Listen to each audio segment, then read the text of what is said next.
What's up, everybody? Welcome again to the Chasing Creativity podcast. This is episode 15 with cognitive scientist Dr. Rebecca Gelding.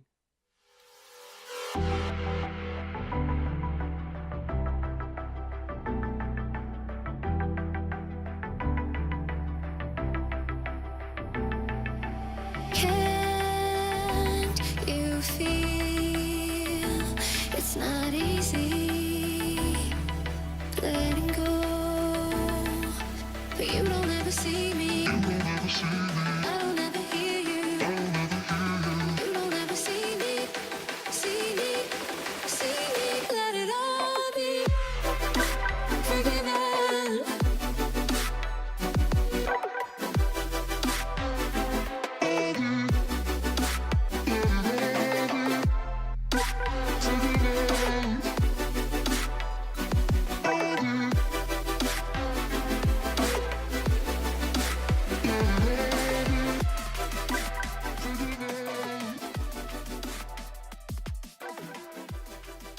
Hello, friends. Hope everyone is doing awesome. To start things out, that song you just heard is a fan submission. His name is Apostro, A-P-O-S-T-R-O, and the song is titled Let Me Go. It's a remix, actually, of Let Me Go. Now, what I plan to do from here on out is to feature fan music at the beginning of given episodes.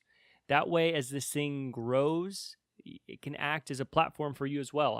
My intention with this is for this to grow as a community where everyone kind of grows together. That is my idea. And so if it can happen that way, I would love to see that. So I thought one really cool thing to do would be able to showcase fan submissions, whether it's music or art, if I can figure out a good way to do that. But to start with music at the beginning of given episodes. So again, Apostro, he was the first person I wanted to reach out to because he has been off the bat from the start so supportive of this show. I would say probably one of the first fans of the show from one of the first episodes. So I reached out to him. I wanted to ask if he would consider adding a song here for the beginning of the episode. So thank you to him for everything so far and for allowing us to hear a little bit of his music. Now, if you'd like to go listen to more, he can be found on Spotify. He can be found on YouTube. That's A-P-O-S-T-R-O.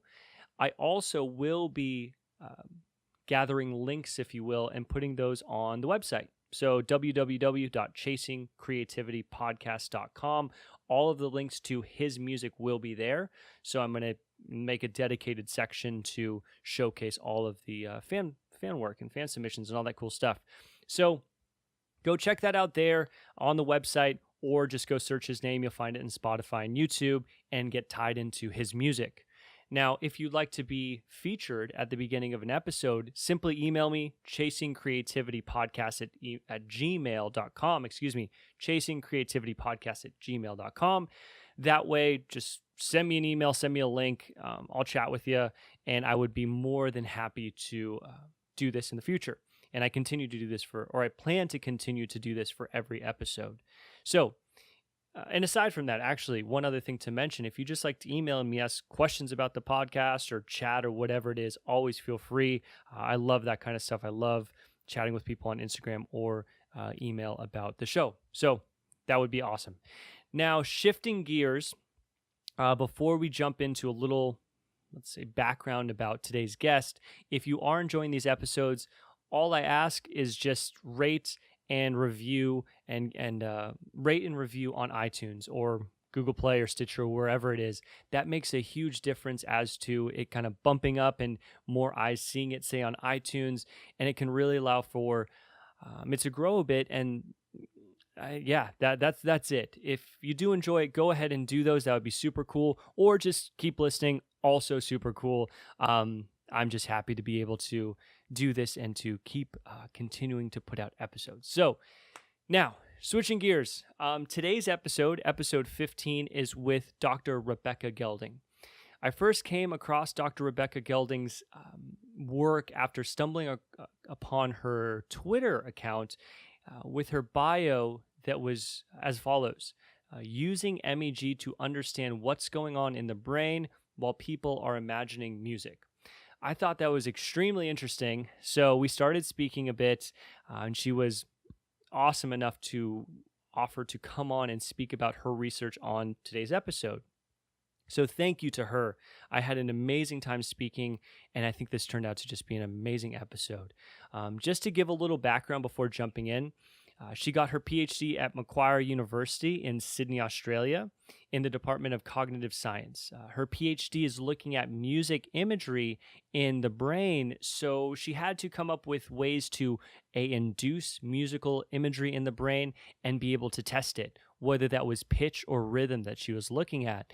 And today in the podcast, we talk about what those tests were like, one to kind of induce that and really test as to what's going on in their brain while people are imagining music. So really, really cool. I just think this is an amazing episode. I think her work is fascinating, and she was just so cool to come on and do this. So I hope you all enjoy it. I thought it was a great episode. Last couple of things before jumping right in. More episodes will continue to come out every Wednesday. Look for those. There's some really, really cool things here coming up. I will say that next release will be with Cohen, released on This Never Happened. That's Lane 8's record label. This was just another awesome episode. We dig into the collaborative process behind tracks with Lane 8. That is crazy to be able to speak about that. And just his music in general, the process behind his music and all of these things. It was an amazing episode. So really excited to share that as well. So look for that. And that's it. Let's jump right into today's episode. Again, thank you to Dr. Rebecca Gelding for jumping on. I hope you all enjoy it, and I'll speak with you all again soon.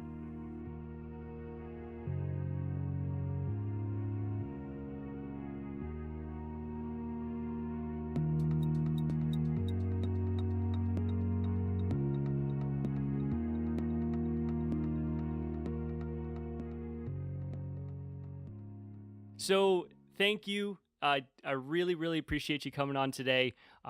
Little backstory. So how I came across your profile on Twitter, I was looking at music research and creativity tied in with music, and I stumbled across your Twitter profile, and the line or the bio was using MEG to understand what's going on in the brain while people are listening to music. So awesome, like bio line to start there, and I was really excited that we started talking and you're willing to come on today, so thank you. Oh, no problems. Thanks for having me.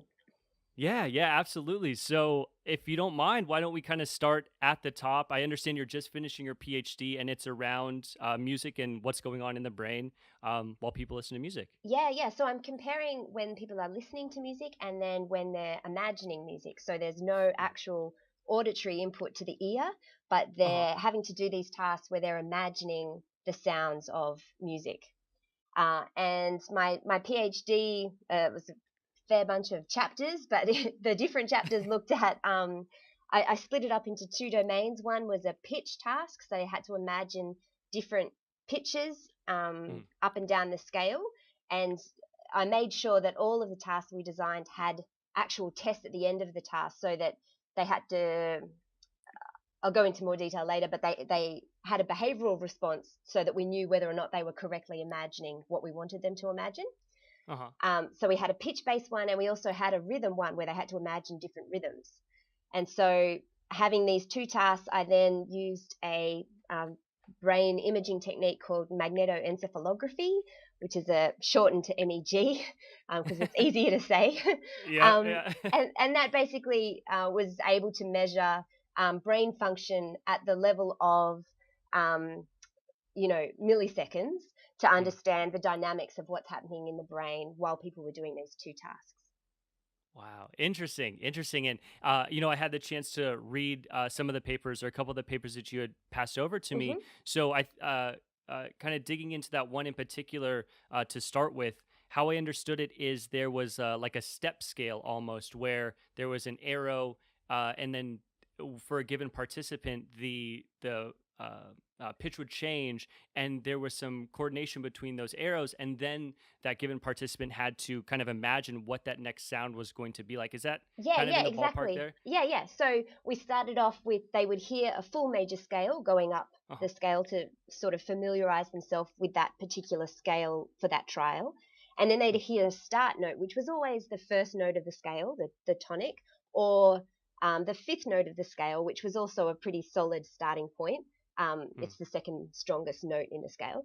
Uh, and from there, a series of up and down arrows, and it was always random if it was up or down, would display, and people would be hearing those steps up and down the scale. So it might be the start note dum dum dum dum dum, and from there, at some point they don't know when, the sound would disappear, but the arrows would continue. And on the Right. screen, they would then have to, in their mind, imagine, okay, there's a down arrow, one step down the scale, dum, and then one step up again, dum, and then Mm. so on. And then at the end of the trial, they would hear a note and they had to say whether that was the note they were imagining. So Yeah. they didn't have to sort of remember where they'd been. They just had to keep on making those steps and hold that last note in their memory. And Mm. then when they heard the note, they had to say, yeah, that's what I was imagining or not. Interesting. Yeah, yeah. And so I searched it actually on the internet. I found it as a YouTube video. So I'm sure you might have put it up there, and I did it right for myself just to see Oh, how cool. I do. Yeah, yeah. And I have played music, since I was a young child. And I honestly, when I got through it, I didn't find that I got the note right. So that might say something about me. I don't know. No, no, no. The great thing was I had the chance to further develop this task. So I originally developed the task so that I could use it in the MEG. Uh-huh. But as part of the PhD, I was able to do a little bit of travel, and I met some fantastic researchers in London at Goldsmiths, University of London, Daniel Uh-huh. Mullen Siphon, and their real expertise is taking a task and validating it to make it better, Uh-huh. and to make it more flexible and more adaptive to people's individual differences. And so, with their help, we've now developed the task, and so it can be done within 30 trials, and you can get a real great estimate of how well people can do it. And I can send you the link if you like to the demo Yeah. version of that, and then your listeners can go online and have a go themselves at doing 30 trials and get a feel for Uh-huh. the task. But definitely, I tested musicians and non-musicians, and Right. Right. this might make you feel better. One of a good friend of mine, who's a jazz musician, I was like, come and do this task. You'll be so great at it, because he's Right. an improviser. He's amazing. He came and did it, and he said it was so hard because the one stipulation I make is you're not allowed to move or hum Mm. or sing or anything to help you imagine. You Right. just have to do it in your head. He found it so difficult, and he was relying on musical theory to do it. So he was hearing the Ah. note and then going, okay, that's the second, like he was sort of tracking the notes of the scale. And people did say that they used a different strategy, but he was trying to do that. And then he said, what do you mean you hear it in your head? I Mm. have to sing it. I have to play it to hear it. And Yeah. so for Yeah. him, it was so much more embodied, and he couldn't just do it in his head. And so he struggled the whole time, and he hated me afterwards. um, That's and funny. yeah, and yet there was someone else that came that did brilliantly at the task, and if people performed really really well, I said, do you have perfect pitch, because that did help some Right. people. And this guy was like, no, I only had 2 months of piano when I was about 8, and I hated it. So Oh my gosh. so Yeah. he just, Interesting. yeah, some people can do it, and just, I don't know, that's Right. what made it so interesting as a task. And that's why Yeah. Yeah. we're still testing and doing more work on understanding it. Yeah. It just to speak about that experience with your friend. I was the same way when I did it the first time. I feel Mm. like I failed at it, and Okay. then I did it a second time, and then I'd hum with myself too. So I Yes. was humming as I went through it, and then I feel like I got it okay, Yes. but I definitely had to hum along. So it's interesting to see. I thought it was fun for myself, and I kind of thought about how different musicians might find themselves in doing that task, because it would just be interesting to see if there's a wide variety, if you will, of responses there, Mm. or following the trend. So one thing I guess I didn't frame well here is digging into your research a little bit more, you did find a correlation where musicians did perform better in general versus people who Hmm. didn't have that experience with Training. music. Yep. So yeah, Yeah. yeah. So and what we found as well was actually the reason musicians did better was because they were more likely to use a musical imagery strategy. So at the end Mm. of the task, I asked people, what strategy did you use to do the task? Because Hmm. when I created it, when I do the task, I can hear it in my head, and I assumed that most people would be able to. So it Hmm. came as quite a shock because that I wanted to make sure in the neuroimaging study that that's what people are doing, because if we're going to look at the brain while people don't have a outward response, you want to make sure that you're controlling as much as you can what's going on inside the brain, if that makes Right. sense. So I asked people thinking that most people would say that, and only half of the people did. The other half, Mm. so half of the people said a musical imagery strategy, which was I sang it in my head or I heard it in Hmm. my head. The other half counted the arrows and then guessed, or used intuition, or used a visual strategy. Ah. Some people even reported imagining moving their fingers like a motor strategy. So there was a lot of variation, and so musicians tended to use more of a musical imagery strategy and therefore did better at the task because it was strategy more than musical training that predicted success. Ah, that's interesting. Yeah. And a lot of the musical imagery sort of tests that had been done prior, musicians always performed a lot better. So then they always reasoned, oh, it's because musicians are better at the task. But actually, Uh-huh. the musicians that I had that didn't use a musical imagery strategy were no better at the task than the non musicians. Wow. That's Mm. super interesting. So where does that kind of put your thoughts then for musicians? Is it that this was that strategy, if you will, is something that's maybe comes with training, right? So if you get good at Yeah. piano, that's something that might just come kind of in tandem. It's like a trained skill, if you will. Yeah, yeah. And certainly some music teachers actually sort of try to develop it Hmm. as a skill, and sort of intentionally get their students to imagine the sound they're trying to produce as they play. Yeah. Uh, but I have not got down to the bottom of the root difference of, but the question that still is outstanding is whether musical imagery can improve with practice, like whether Right. it is a skill that can develop. Because if that's true, then that's really really exciting. Oh And some of yeah. my Yeah. results that suggest some links that could be a way of the future, I think. Yeah. Yeah.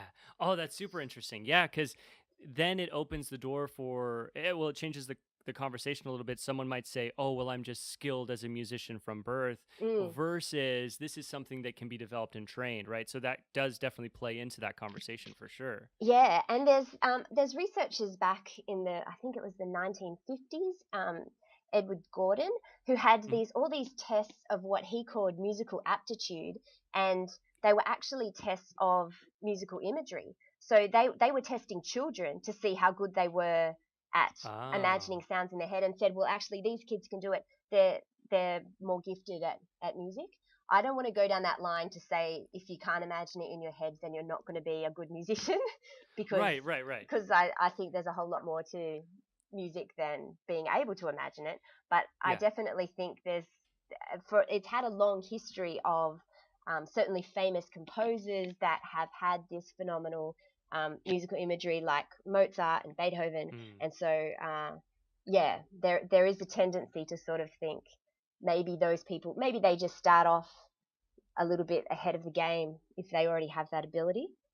Right. I don't know.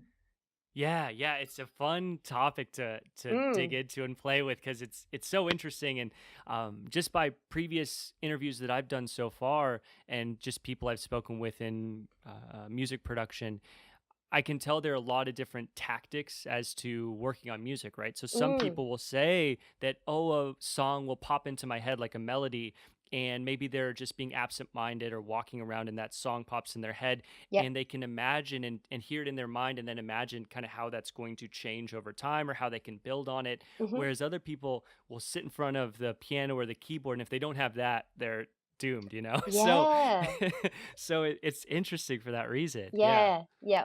It's so complex, and you can study it for years and years and years and only come up with more questions. Right, right. Exactly. Yeah, well, that leads to, good research, right? So if you Yeah. do research, usually just opens more doors for more questions. Yeah. Yeah. Yeah. Hopefully. Yeah. Yeah, so yeah, one in particular I was thinking about when I was, kind of putting together questions for today's episode. There was one music producer in particular. His name's Flux Pavilion, and he has this super popular song called I think it's "I Can't Stop" or "Can't Stop," one of the two. Hmm. And there was an interview with him, and he was on the phone with his buddy, and this diverts a little bit from what we're talking about, but he's on the phone with his friend, and the melody for the song pops into his head, and Wow. he hears the whole thing. He can kind of visualize what that song is going to look like, and he has to hang up and go work on the song. He gets off the phone and totally Wow. switches. Yeah, yeah. So it's fun to think about because I started this podcast looking at all of these different paths, how they address creativity. This being one of them for sure. Mm. But it's just fun to I don't know, just get those little stories, and then of course learn about this research and see how they all come together and play an important part. Yeah. Well, I found interesting in my research because I was asking people to imagine. So it's kind of a voluntary bringing to mind of the music, but there's a Uh-huh. whole nother body of research into earworms or involuntary music where a song just pops into your head. Oh. And like a sticky song, like a song gets stuck, and it Uh-huh. tends to be little fragments of a song, and it just goes round and round in a loop. I don't know Hmm. if you've ever had that Oh experience. yeah. Yeah, yeah, most people have. But again, the Goldsmith crew in the UK, they've done heaps of research on this about what makes a song more likely to stick in your mind. But they also Oh. showed that people that get a lot of earworms, like they're more frequent, there's no Yeah. relationship there between actually ability to do these sort of voluntary musical imagery tasks. So it's almost like Oh. they are a little bit separate, but Hmm. to the degree to which they overlap is still unknown. But I thought Right, that was right. interesting. I thought if you get a lot of earworms, like if music's always playing in your head, then if we asked you to do something, I thought you'd be quite good at it. But they found Yeah. no relationship. Right, right. Yeah, that seems like it would be the same for me. I mean, I don't, of course, look into this frequently or do research here, but just I can see that relation that it would almost seem as if they would be coupled in a sense. Mm. So right, so that's interesting. I will say that happens to me all the time. There's, I think, to my own detriment. There's like always songs playing in my head. So Yeah. um, yeah, I can be a little absent-minded with some of those things. But yeah, so that's really cool. So you're finishing your PhD. This is one of the papers that you would put forward to Hmm. kind of embark on graduation and everything. So moving forward, whether you continue on with the research or not, where do you see this field or what you've opened with this research? Where do you see that going? Well, I think one of the big things up until when I started to research musical imagery and perception, it seemed like everybody else was looking at how is imagery like perception. So, Hmm. is the same brain areas that you see in perception, are they active during imagery, and to what degree, and things like that. But the more that I read some other theories, and the more that I looked at my own data, I actually think that question can be flipped, and you can actually look at how is perception imagery like. So in Mm. what ways is what we're, and there's a whole literature, that's a whole nother field about um, auditory perception being predictive coding. So it's actually as your brain is a predicting machine, and it's Ah. actually a well-oiled machine, productive to do it this way. It's Hmm. predicting exactly what it's expecting to hear based on everything you know so far.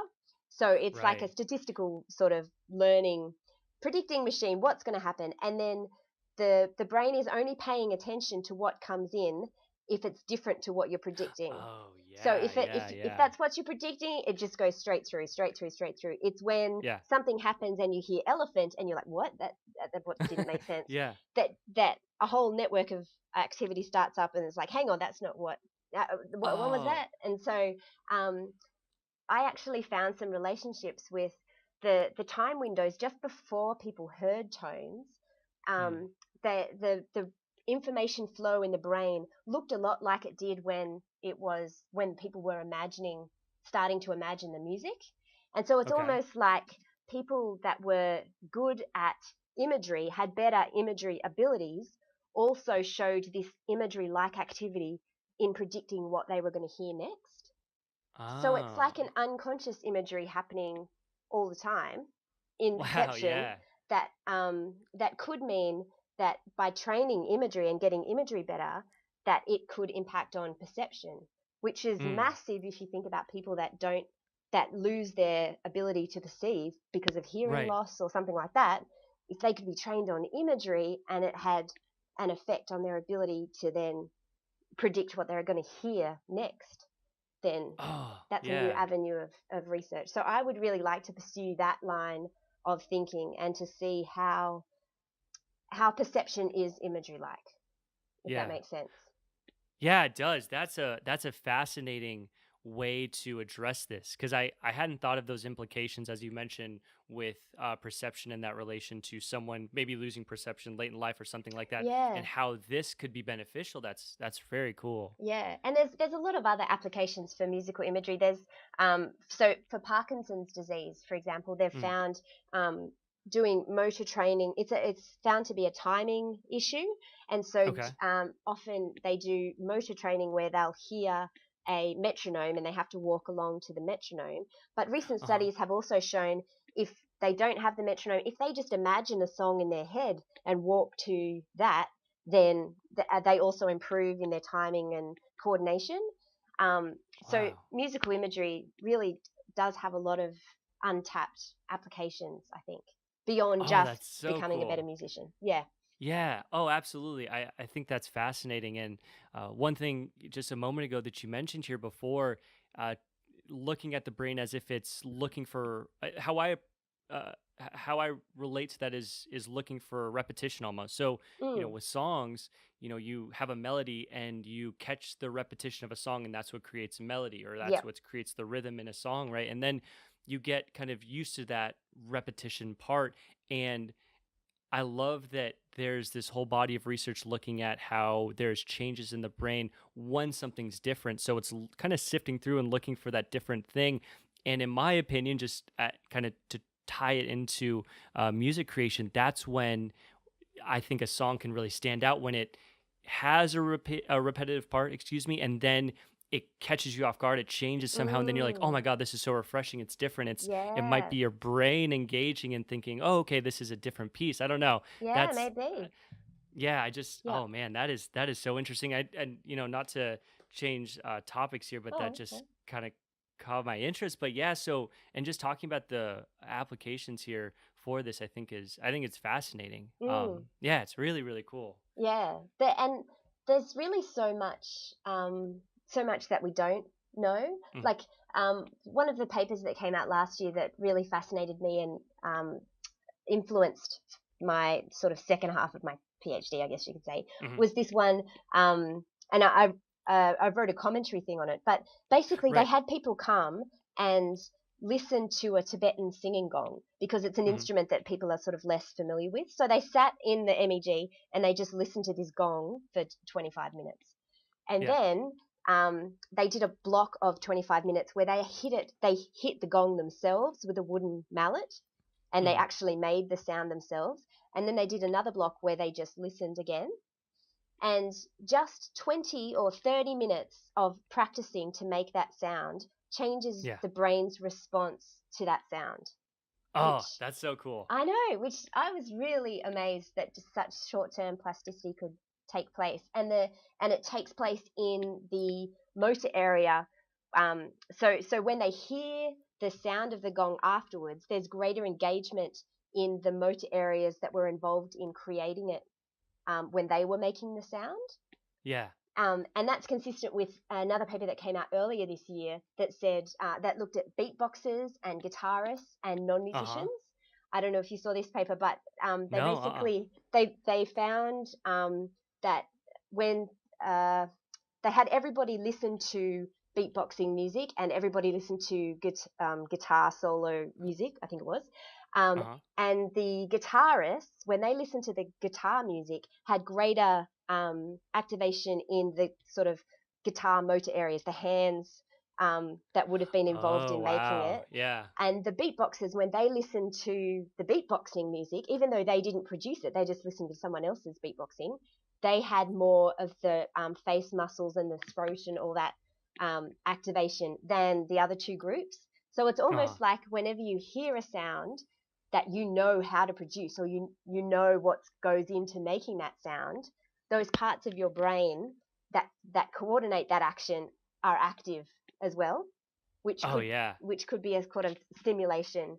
So yeah, there's just so much that we don't know that we're Oh, learning. yeah, yeah, that's amazing too. And then to see that, after such a short amount of time, there's that response. That's incredible. Yeah. Over 25 minutes, there's a response, and it makes me think. I was reading through that paper today and just thinking about what I wanted to kind of mention in today's episode. But I can see that if a given musician might only work on their computer, right? So they have Mm. a DAW, and right where you can build out songs on your computer, etc. I would imagine that if that same person went and then they were physically working with instruments that they were going to live record, like drums Yep. or different percussion pieces, they might, one, of course, we'll see just by the research you mentioned here that the plasticity is going to change even within 25 minutes. They're going to kind of understand percussion in playing at least a little Mm. bit differently within kind of 25 minutes ish, and Yeah. that might translate a little bit into maybe how they go about writing music. I don't know, but that's the first thing that kind of came to my mind. And of course, I don't, I'm kind of an outsider here. I'm just Yeah. looking at Yeah. this stuff and looking how to think about applying it, etc. But yeah, that's so interesting. Yeah, and I'd be interested too, to see if you would see a change in people's brain activity based on how they think the instrument is produced. So Oh yeah. if all participants are hearing the same sound, but they're watching a video of someone producing it in two different ways, one on a computer or keyboard or Right. something, and one actually playing the instrument, does that change the brain's response because you think, oh, that's how that's produced, it's that action, and then you learn by watching that's the action, so then when you hear it later, is it that motor? Yeah. Yeah. Yeah.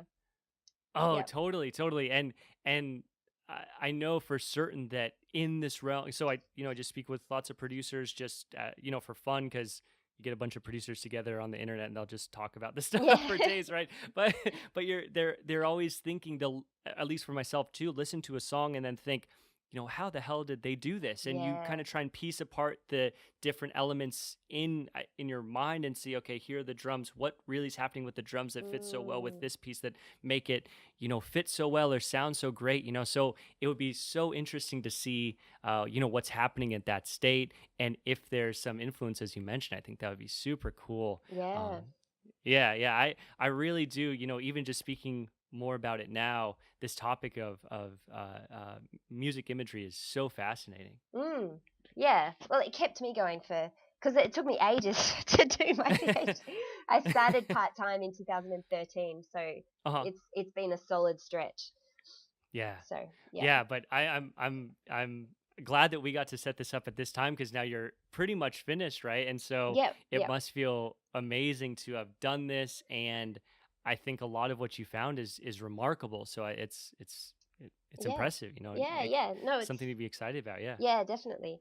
But the other thing that hasn't been published yet that I've just done, so the pitch one we talked about, um, then I did a rhythm study.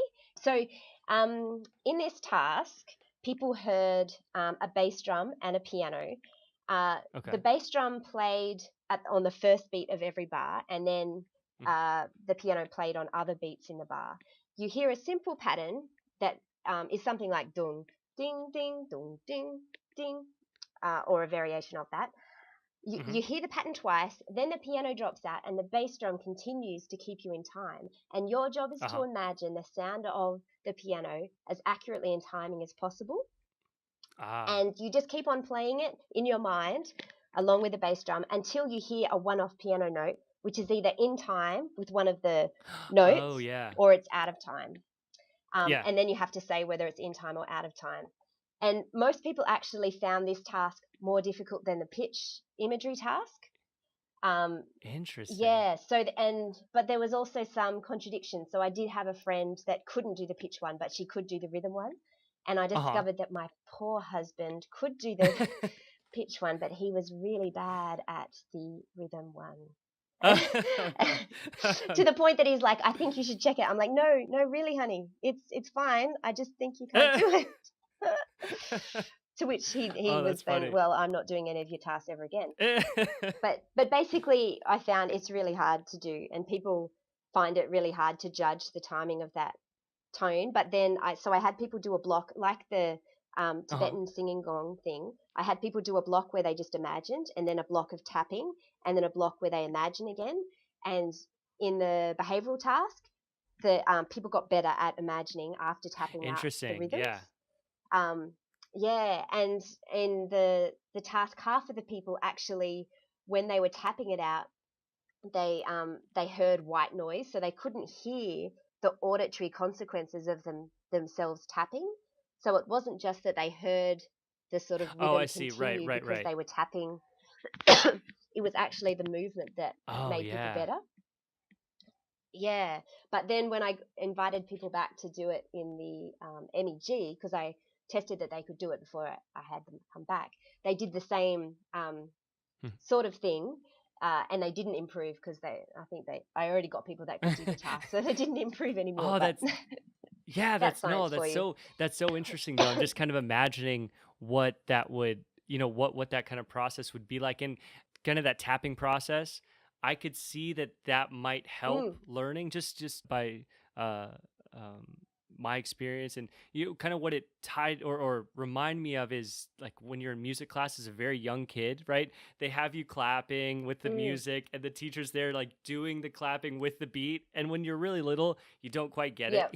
you know and then so I would imagine that that is kind of almost built as a trait over time, that if you can kind of use it as a tool maybe a little bit, where you're tapping, and then that might help you keep up with that melody, or the rhythm rather. I'm not sure. It's yeah. Yeah.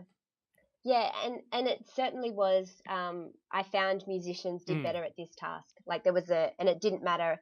This one had a billion more different strategies that Uh-huh. people reported. So people breathed in time to help them. Some people imagined moving. Some people imagined hearing the sound. Um, some people just they didn't know what they were doing. A lot of people were like, "It's just Yeah. really hard." They just hated me for having to do it. Well, But I think a lot of times, even if you enjoy listening to music, or if you enjoy playing music as a hobby or writing music or whatever it is, you mm, might not often think about really what's going on, right? It's just such second nature. It's just a passive thing oftentimes, yep. that when you really try and turn it into an active process, you realize these strange things just about being human that might sound like it would be an easier task, right? When you mention it, but then you try and do it and it's not.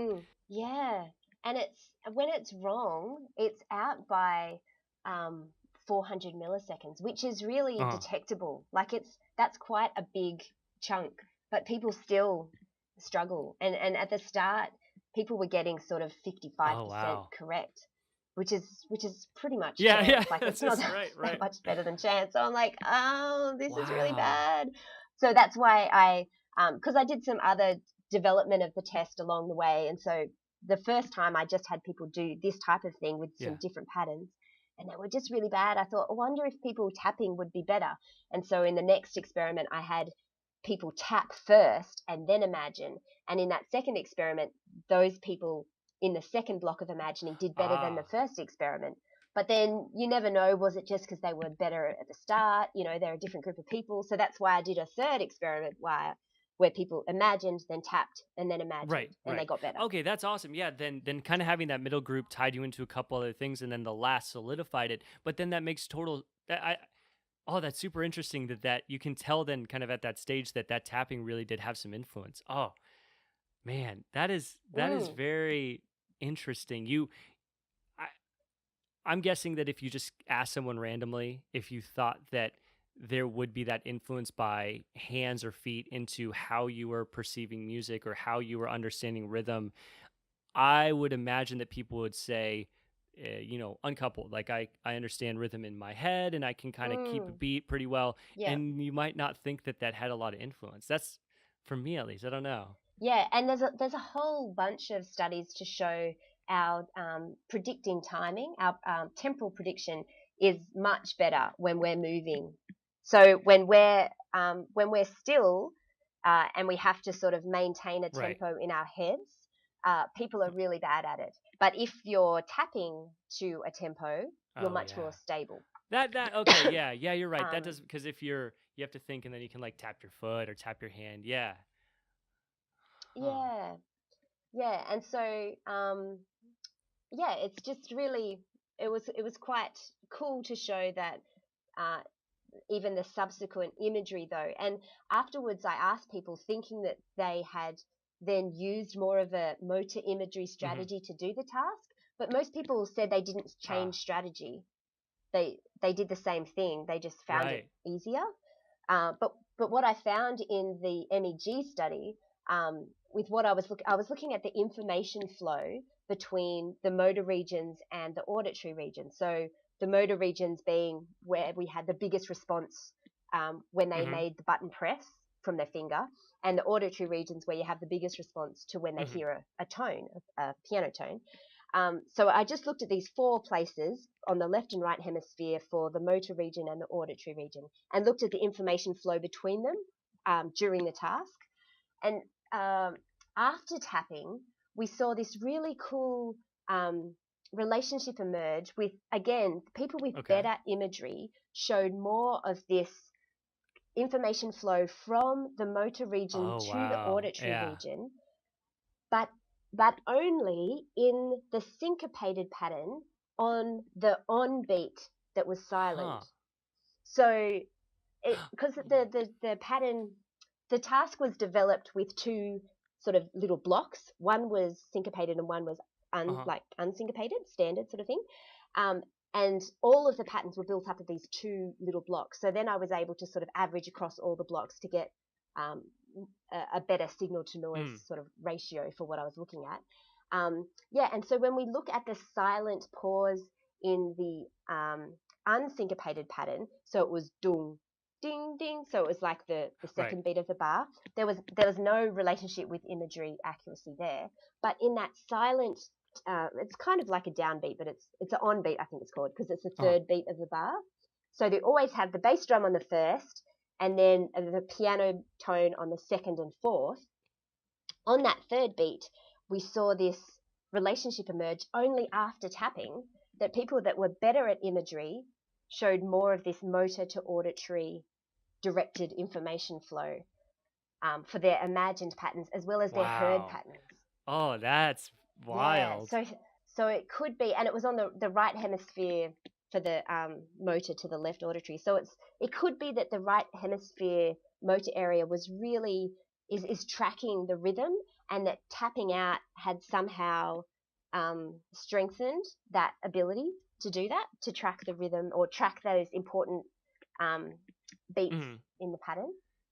Interesting. So Man, yeah, yeah, that is that's that's so incredible. And one thing that kind of tied into here was you mentioned that people would utilize the same method, right? So you found that they stuck yeah, with that same method, and it kind of ties into the second paper that you had shared with me, where these traits can be kind of developed quickly, right? So that could be part of it too, maybe a little bit, where that first time it's almost like a trial, and then the second time it's kind of syncing up a little bit more, something like that, engaging a little bit better. I yeah, don't know. It's yeah. just, oh, it's so interesting. Yeah, it's hard. In the second behavioral study that I did, where that was the first time I got people to Hmm. tap and then imagine.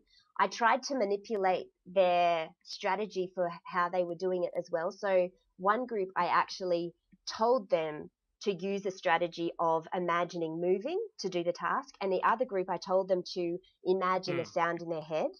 But what I found was telling people to use a strategy, doesn't mean that they will Oh use yeah. that strategy. Because then afterwards I was like, what strategy did you use? And they just told me the same random mix as everybody else. So there was really no clear, I told people to do this and Right. therefore they did it. Most people still tried to do it any way that they could, and so they would just find what worked for them and Oh they would do it yeah. that way. Yeah, it might play into as well, someone might go into it then after you've asked, do it, imagine it this way, right?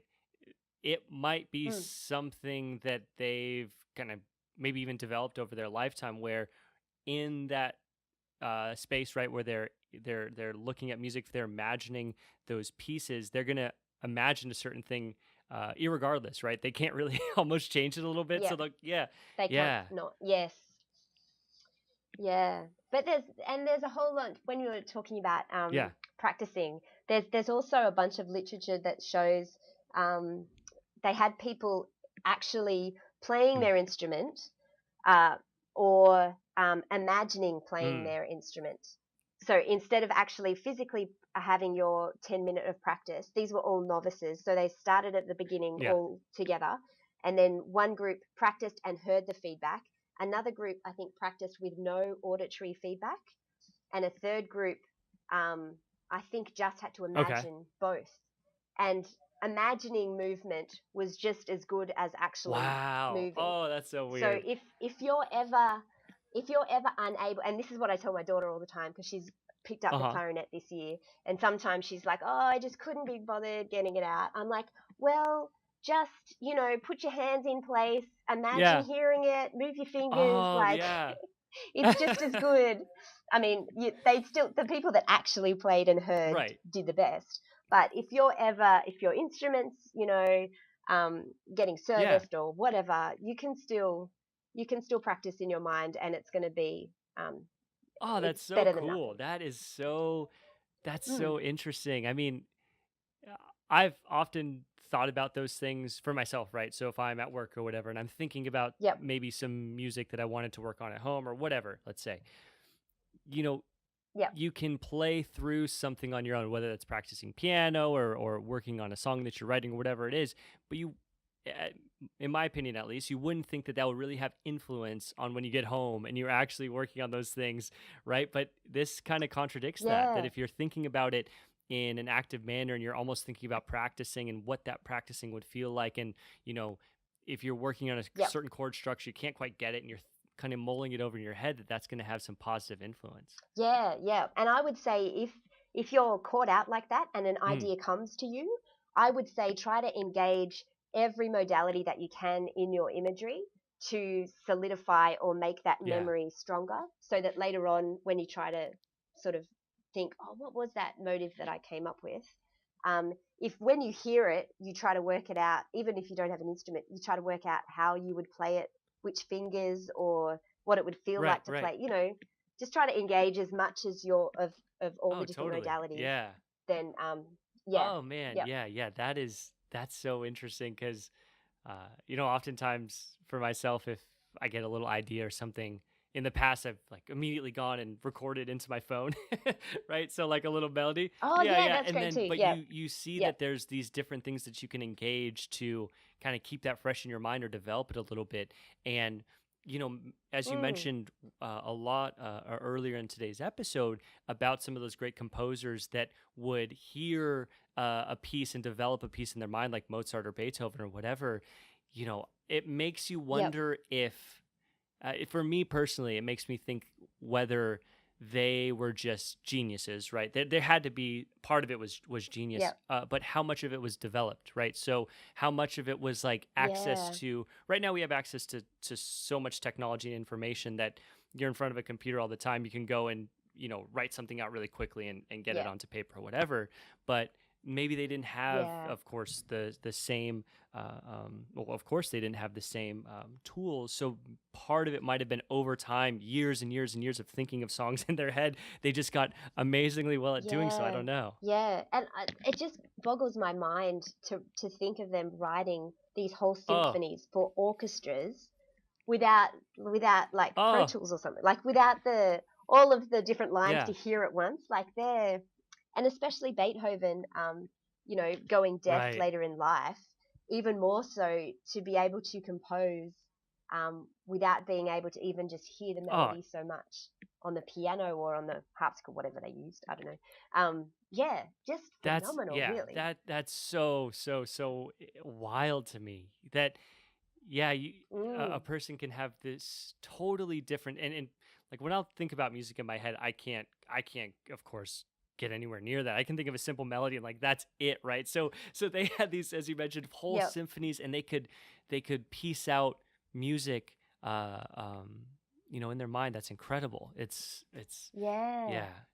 Yeah, it's pretty amazing. Actually, I read a biography of an Australian Uh-huh. piano player, Anna Goldsworthy, and in it she was talking about her piano teacher was really from a very young age was trying to get her to imagine the sound of every note, and she has this brilliant passage where she describes having polyphonic imagery for the Mm. first time, where she was able to hear this part and this part come together, and it was like her brain Oh, exploded. She cool. was only like 9 years old or something. I was like, wow, imagine having like Yeah. polyphonic imagery at the age of 9. Oh, that's so Yeah, cool. Because then you it was you know pretty you cool. have this other Mm. piece in your toolbox, right? Because she could sit down and work on sheet music or on her piano and kind of maybe improvise a bit to come up with an idea for a song. But then you have this whole other tool where Yep. you can close your eyes and then think of what is this going to sound like on top of that, and something clicks, and then Yeah. okay, let's go write it down. Oh, Yeah. it's so Yep. cool. It's a Yeah, it's pretty yeah. awesome. Yeah. Oh man, it makes me want to play with it more. It's funny, like during this conversation, so we're not video chatting or anything. I've been closing my eyes repeatedly and like thinking of music and being Oh, like, really? man, what would that it really for me kind of opens up this whole other door that I it just seems fun to play with, just to see, Yeah. what's there to experiment with. Yeah. And I think it'd be worth sort of giving it a go and sort of reflecting on Yeah. how it goes. So it's sort of like to try something out and then maybe document just for yourself, like, oh yeah, that worked well Yeah. or Oh that yeah. didn't, Yeah. because I think yeah, I think there is benefit in trying new things out and Totally, yeah. totally, totally. Oh man, Mm. yeah, this stuff is so incredibly interesting, and having this kind of platform to do these, I think, is so cool because you're the third person so far who's really tied in with research and academia and looking at these things, but they're always just so phenomenal for me because I feel like I take a lot away from it and I really get excited about it. And yeah, No, that's totally. Yeah, cool. yeah, it's fun. It's the engineering kind of nerd in me that comes out. I love it though. It's Yeah. so fun, and there's just so many cool things to dig into. And as you mentioned, as you worked on this research, it's just opening more doors, and there's just more stuff out there to look into. Yeah, yeah. And I mean, if listeners are interested in what is going on in music cognition generally, on Twitter, you can follow the Uh huh. hashtag music science, which is just a awesome bunch of music cognition and psychology researchers around the world. Often new papers coming out, and different talks or public events that come up. But I would really encourage people to Yeah, follow, yeah. yeah, hashtag music science, if they want to hear more about all sorts of different music cognition research that's Yeah, going on. absolutely. And now, we were speaking about this before we started recording, but you are finishing up your PhD and you're moving into kind of another role where you're more, for the time being at least, kind of a proponent of science and research, right? Yeah, yeah. So I've taken on the role as the outreach coordinator for the Australian Research Council's Centre for Cognition and Its Disorders, which is a full mouthful. The centre itself has been going for 7 years, and the funding does run out, unfortunately, Mm. in the next couple of months. So it's really, I'm just coming in at the tail end. But it's given me, the perfect little breather space between finishing my PhD and deciding Oh, what I yeah. want to do next. And I basically just get to say how awesome the research is that's happening here and Yeah. broadcast it to the world. So if people want to know, they can follow the Twitter handle CCD underscore outreach, Perfect. Yeah. and find out more about the CCD in terms of the research that's being done. But it's got a whole bunch of different arms, some of which is music, but it's mainly reading language, belief formation. So they look at schizophrenia and different disorders, some Mm. autism research. Yeah, it's really Oh, that's quite very broad, cool. and Yeah, memory yeah. as well. So, Yeah. um, do you kind of see yourself continuing to move in that direction then? So this is kind of a broad approach, or not a broad approach, but a broad uh, amount of research that you're touching in on now and just acting kind of as a Center. proponent. Do you Yeah. foresee continuing down that path? I really don't know. It's been really refreshing Yeah. to get paid just Oh, to yeah. That's be awesome. on Twitter and Totally. broadcast how great people are, and to write up pieces about other people's research. It's a lot Yeah. less stressful than sort of nutting out and doing research myself. Having Yeah. said that, when I talk to people like this, I get all excited about the outstanding questions that are still to be answered. Right. Um, Yeah. and ideas come up for new experiments, and so I do have a few different projects on the go with other people, Mhm. uh, but yeah, we'll have to see. Yeah. I don't think I would ever leave. I think I'll be in the academic sphere for a while, because I had a career beforehand in finance, which Oh, cool. I actually did maths as my undergrad. Oh, cool. Yeah, and then went off. I was a much bigger nerd than you, I'm sure, and then I went don't off know. to do finance for a whole bunch of years. And then when we started my got pregnant with my first child, I was like, oh, I really don't. I'm not that passionate about finance. What is it that Right. I really want to do? And so by the time my second one came along, I was like, oh yeah, well, why don't I do a PhD while they're young and I can still look after them at home and sort of keep Yeah. Oh, research yeah. on the side? And so now they're 9 and 7 at school. And so I was able to finish off my PhD finally. And Yeah. I feel like, yeah, music and the brain is really what I'm most interested in. So if I Oh, that's can so cool. somehow harness that with science communication, then Uh-huh. that sounds like a plan for me. Yeah, yeah. Is music a big part of your life then too? That's the one thing I wanted to ask. Maybe it would have been a good fit early on, but what kind of got you interested in its tie-in with music and or excuse me, the brain and tying in with music? Yeah, so I did music all through high school. So I learned Uh-huh. flute and played in all the school bands and orchestras and everything. Uh-huh. But I must admit, once I left high school, I didn't really pick it up again because there wasn't an avenue for playing flute. And I certainly didn't improvise on the flute, it was only sort of sheet music. Uh-huh. But what I did teach myself to do was to play piano, more of an improvisational around chords sort Oh, of thing, cool. rather Yeah. than, I mean, I could read music, but it would take me a while to sight read a piece of Oh, piano yeah, music. yeah, yeah. And so I actually, and from there, I just played in church. And so for the last 20 plus years, I've been playing, like, it's pop songs, really, like Oh, yeah, yeah, chords yeah. sort of thing. So I just am improvising on the Oh, chords. wow. That's incredible. So Most no, weeks. man, that's so cool. So you kind of pick this up, we're improvising with chords and now you can play along or not play along, but you can play in a group Yeah, for the yeah, church band and yeah, without any sheet music. yeah, yeah. Oh, So that's I'll incredible. have the chords in front of me like the guitarist does, Uh-huh. Uh-huh. but but sometimes if like we're going to try to copy a song, like a song's come out or something and you listen Right. to it and it's got some riff or something, Yeah, then yeah. I'll just work that out by listening and Yeah. play. Yeah. Yeah. That's a whole other thing that is really interesting to me is for musicians learning by ear or by Yeah. reading sheet music because I Yep. can't read sheet music for the life of me. I mean, I'm horrible Ah. at it, but I Yes. play by ear too. So I played piano and guitar, growing up, and it Yep. was always by ear. Yeah. Yeah, yeah. And I actually think it's better to play by ear personally. Um, Agreed. and We so, yeah. and my daughter, because she's sort of developing, she's been practicing almost a year now, Uh-huh. that she's had it, but I encourage her as much as possible. Sometimes she'll sit down, she's learning clarinet, but she's sort of picked up a little bit of piano, and she just sat down at the piano and played the Star Wars theme song on the Hmm. piano. I was like, oh, that's awesome. You just did it Yeah. by ear. And she's like, no, I knew that it had a C in it. So I just So, and she doesn't see that she just played it by ear. She's like, no, Right. I kind of thought about it, and I was like, no, that's playing by ear because you didn't have the music in front of you. Yeah. Yeah. So, I think yeah, that's really important because I think that if you, so this is just me personally, but if you're very good at reading music, sometimes it's more tied in with understanding the theory too.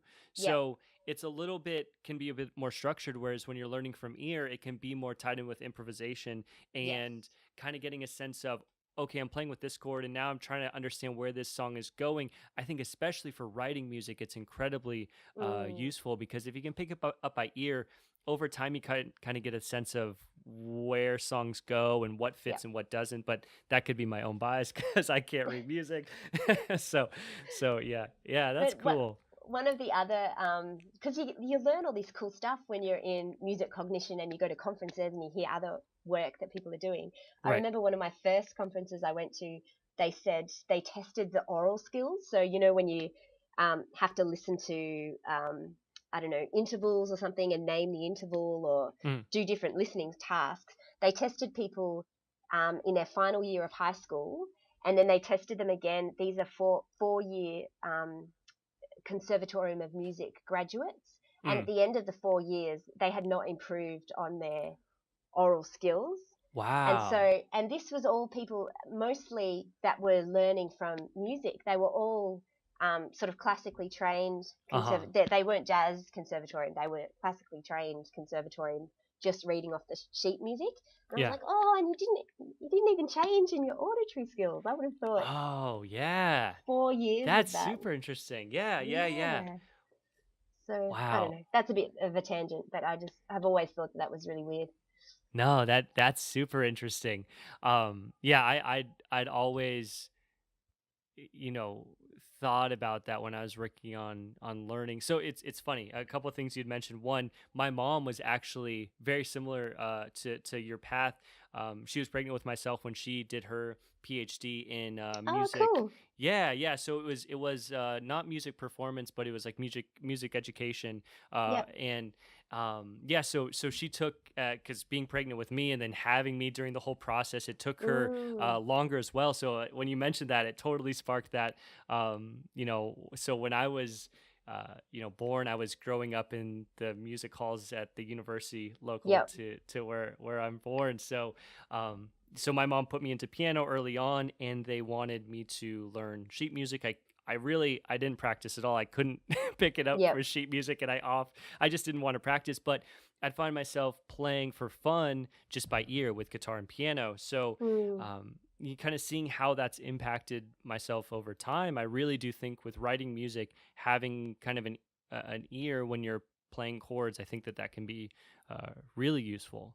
Yeah. Yep. Yeah, yeah. It's Definitely. it's it's just it's a fun and interesting topic to talk about. And yeah, so I really appreciate you, and your willingness to come on and have this conversation because, man, it's really really fun stuff. And these are the ones I really feel this about all of them, but these ones in particular around the research, I like to go back and re-listen to because there's just so much information in there, tying into papers that I can go or look into and Yep. different kind of paths of research. So yeah, I Cool. really appreciate it. No, that's fine. It was fun. It's Yeah, always fun. Yep. yes. So kind of a couple things just to mention here. I always want to make sure that this is, here on the given episode, et cetera, so people can go and find you. But any places you like to point guests in terms of like Twitter, websites, anything like that, maybe places to find your papers, and I can include all that stuff too. But anything you'd like to put out there? They can find me on Twitter at rebecca.gelding. And what's the? I don't know where you're supposed to point people for your papers. There's It's Google kind of hard, Scholar. yeah, yeah. So there's Google Scholar, and there's also a place called ResearchGate. But I don't know if ResearchGate you meant to you have to have a subscription for. Maybe Yeah. Google. You can just Google rebecca.gelding. I've got a blog that's called Music on the Mind blog, Oh, I think, cool. Ooh. on WordPress, which I could send you the link. But I Yeah. must admit, I haven't written on it for the last 12 months. But there is some Okay. stuff on there where I've talked about music research and also just what doing a PhD with kids is like. Oh, yeah, Um, yeah, yeah. So if that resonates with some of the I was listeners. just more thinking for my girlfriend, but Oh yeah. no, well, she's almost done, so we're we've been dating for a while, but no kids until a little ways down the road for us. Okay. Yes. Yeah, she's Um, really happy to almost be done. But sorry, go ahead. I didn't mean to jump in. Oh yeah, no. So that's probably if they find me on Twitter, the link to the blog is in my little bio there. Yeah. So and that has a link to the other research that I do. So maybe just find me on Twitter. Yeah, It's cool. probably easiest. And one thing I'm super excited about, I'm gonna have so I'm working on a website for the podcast. I'm gonna have it done within like a week, I'm hoping, and I want to Cool. have all that there too. So I'm looking to have some designated areas that will just have everything for prior guests where people can go and find all that stuff too. So that way it's kind Okay. of on my end centralized, and I can make sure all that good stuff is out there for people listening to the episode. So Great. yeah, Great. Sounds yeah. good. Yeah, awesome. Well, thanks again. I super appreciate it. No And problem. yeah, thanks. And another thing too, 6 months down the road, a year down the road, etc. If you ever like to come back on and talk more about this stuff, I'd be happy to do it. Okay. Awesome. Cool. That'd be cool. Yeah.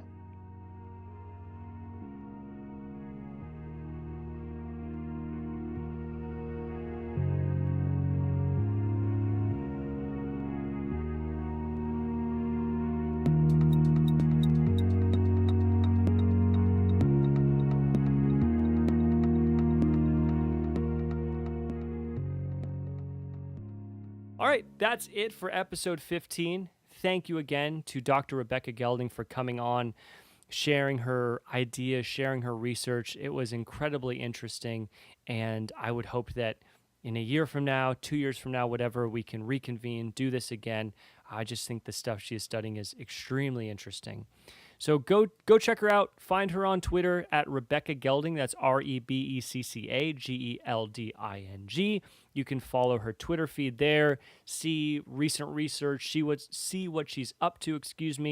Her link to her website, musiconthemindblog.wordpress.com, is there as well. That's musiconthemindblog.wordpress.com. So that's going to tie you into more of her research and activities, if you will, there. So that's it. Next week, again, Cohen's going to be coming on, speaking about recent releases, speaking about the creative process behind his music. It's going to be an awesome episode. I really look forward to releasing that one. We've already recorded it, and it was just super cool. So look for that. And if that's it, have an awesome week. I look forward to releasing more episodes, and I will speak with you all again soon.